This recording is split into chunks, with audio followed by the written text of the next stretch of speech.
ليكم 19 أقوال ابن زهر، واسمه الكامل أبو مروان عبد الملك بن زهر، هو طبيب وعالم مسلم مشهور من الأندلس. كان له إسهامات كبيرة في الطب الصيدلة. 1. الصحة تاج على رؤوس الأصحاء، لا يراه إلا المرضى.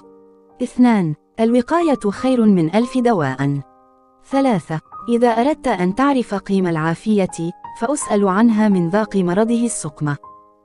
4. لا تدع طعاما يضرك لمجرد لذة عابرة. 5. الأمعاء هي بيت الداء، والحمية رأس كل دواء. 6. من أكثر من شرب الماء قلة حرارته وضعفت قوته.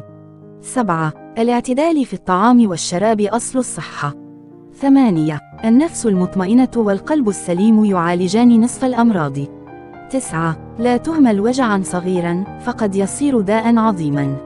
10. التدبير قبل الداء خير من العلاج بعده.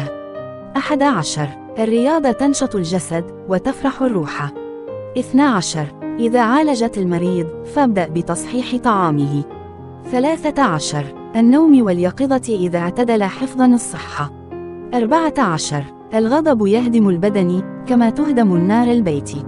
15. من أراد العافية فليقلل من اللحوم وليكثر من الفواكه. 16. الدواء إذا زاد عن حده انقلب إلى ضده. 17. المرء حيثما وضع نفسه، فإن صحته تتبعه.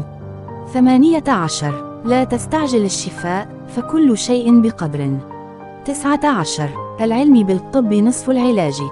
هذه الأقوال تعكس فلسفة ابن زهر في الطب الوقائي واعتماده على التوازن في الغذاء ونمط الحياة، وهو من رواد الطب التجريبي الذي شدد على أهمية الملاحظة والتجربة.